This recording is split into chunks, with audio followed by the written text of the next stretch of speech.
Alright, good evening Davao City. Good morning mga Davaoenyo, Mindanaoan, Visayan, Luzonian, Filipinians, Filipino, no? All over the world. So, kumusta kayo lahat dyan? Dated today is March 29, Sabado,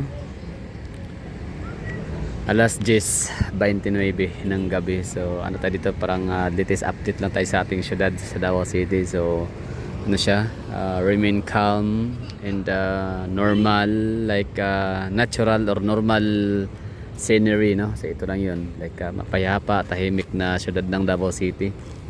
At the heart of Davao City lies the City Hall of Davao, kung saan nag-oopisina ang ating buhiting mayor na si Basti Duterte, na sabi niya pakagabi na miss niya talaga tatay niya. Masakit yun sa part ng mga pamilyang Duterte na yung tatay nila ay nawala ng matagal, like 6 years. Tapos nung nakabalik na dito, nung naging private citizen na, yun na sana yung pinaka moment, no? Yung pinaka chance nila na ma-enjoy yung company ng kailang butihing ama, dahil nga private citizen na, wala ng mga appointments. So ang nangyari, ito pinakulong ni PBBM, pinakidnap, no?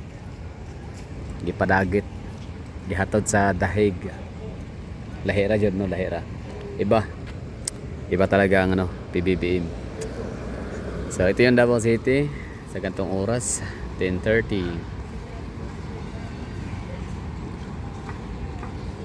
Normal nights, normal scenery. So pagkatapos ng series of events, mga unity rides, solidarity walk, mga prayer rally, peace rally, kagabi na yung isa sa pinaka big event, yung birthday ni Tatay Digong. So I don't know kung what happens next, no? So anong nangyari, like ano bang naging effect nun. Yan lang, kahit paano man lang makita talaga ng taga Malacanang na ang mga Pilipino ay busy lang, tahimik lang, at pero hindi natutulog sa mga ganap, no? Hindi bulag, hindi bingi, hindi blind. Alam ng taong bayan ang pinagagawa nitong Rehiming Marcos ng PBBM administration.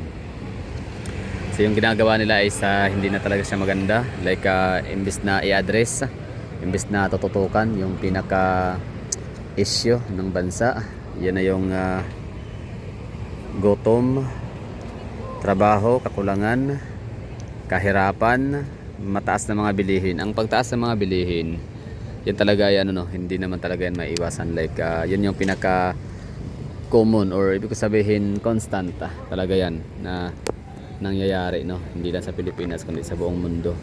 Halos lahat ng bansa ngayon nagkakaroon ng recession. So sa Pilipinas ganun din, meron dito yung inflation hike. Inflation.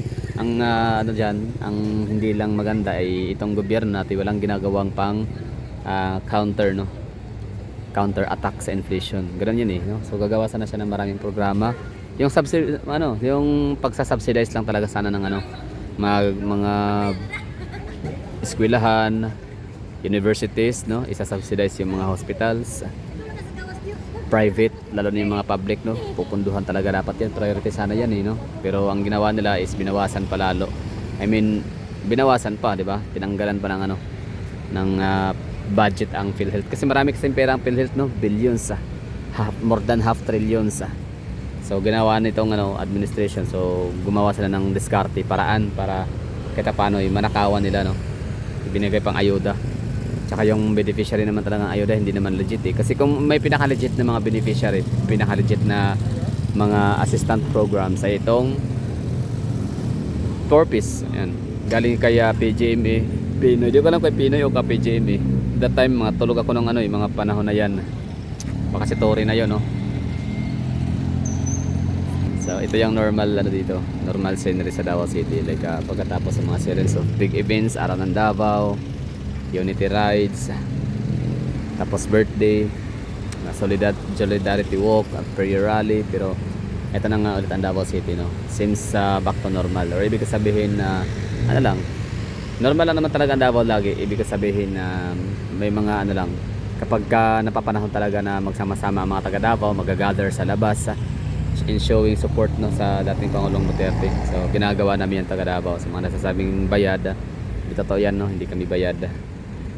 Kahit paano, kumbaga, tas sabi mga tambay daw kasi mga taga Davao. Kaya maraming tambay sa Davao, kaya marami daw nga pupunta. Aba, lalo ng ano, pag tambay, di yan pupunta dito kasi ano, di ba tambay nga, tama, di ba? Di nga kayo magtrabaho, magrarally pa kaya, di ba? Not unless kung yung mga tambay na yan ay binayaran. Yan, papayag yung mga yan. Pero dito sa Davao wala, di nagbabayad. Kaya nga ang daming mga bumaliktad sa mga Duterte na mga supporter kasi wala silang ano mahuhot na pera. Hindi sila makakapera. For example, number 1 na Thinking Pinoy, for sure kilala niya sa Thinking Pinoy, di ba? So asan siya ngayon? So yan, piniling mananahimik na lang. Di ko alam, no, may mga kahaka sabi nga ni Maharlika TV yung Bulchakira sa ano, Bulchakira na ang kapalit daw ng pananahimik ni TP ay millions. So pinag-aral sa Yoki, no, ano pa man. Yan ang sabi ni Maharlika Bulchakira TV. Tapos ano pa ba, no, si Jamagno, yan number 1. Pasipsip yan sa mga Duterte talaga lagi dati. Okay naman yun, appreciate ko naman yung mga ginagawa niya pagtatanggol or pag-voice out, pag-amplify ng gawain ng mga Duterte. Yung magagandang ano, magagandang mga achievements, ibig sabihin mga legacy yan ng Duterte. So na-appreciate ko rin naman yun, no? Grateful naman tayo dun. Pero yung point na sabihin niyang si Tatay Digong na wala nang kakayahang mag-serve sa Davao City. So parang pinapalabas niya na si ano na lang daw ang ihahalal as mayor yung amo niya na si, hindi naman niya amo si Carlo Nograles, parang ano na sila, same level lang sila ni Kaloy na taga-Himod Puwet ni Tambaloslos. So kasi silip niya silip ni Jamagno na wala siyang mapapala sa mga Duterte. I'm talking about cash, financial.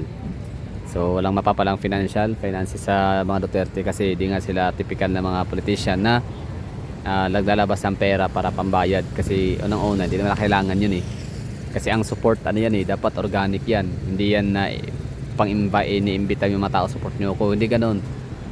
It must come naturally, di ba? Parang kami mga ano, parang ako as sige, tawagin ko na sarili ko vlogger, sabi nila vlogger daw pero dapat ano lang ako dito kumbaga video lang talaga dapat. Pero ayun, maraming nakasubscribe sa akin dahil sa siguro content, may mga some certain points na nagustuhan, no, ng mga tao sa aking mga ginagawa kahit hindi naman na ganun ka quality, I don't know, no, pero feeling bliss pa rin ako kasi may mga nakasubscribe, may mga nagfa-follow pa din at nagla-like sa mga video ko. So yung mga yon, yung mga andito, hindi ko yan sila pinakiusapan, hindi ko kayo, di ba, hindi ko naman kayo inimbita na i-subscribe nyo ako. So pero nagpapasalamat din naman ako. So thank you sa inyo 40,000 na organic subscribers. So sa mga Duterte naman ganun din So ang support na nakuha nila sa taong bayan ay organic, hindi pilit, hindi dahil takot, hindi dahil sa bayad, dahil sa obligado, kundi sinuport sila. Kumbaga parang ano lang siya, nagre-reciprocate lang sila, no. Kumbaga kung ano yung binigay na magandang bagay ni Tatay Digong dito sa ating bayan, sa buong sambayan ng Pilipino, atin lang ano din, binabalik lang din sa kanya. So that's what we call the organic support, no. Hindi kailangan bayaran ng tao, hindi kaya ng iba dyan na mga congressman, no, mga senator, mga politician na kailangan pa maglabas ng milyon, bilyon para lang talaga makakuha ng boto, ng support, di ba? So diyan pa lang, no, ano na yan, kumbaga red flag. Sila nga Davao City, yung ano natin dito, yung ating ganap, kumusta ang Davao City right after na mag big event nung birthday party ni Tatay Digong kahapon. So ito na yon, Davao City, City Hall. So normal pa rin, like wala, tahimik, no, peaceful ang Davao.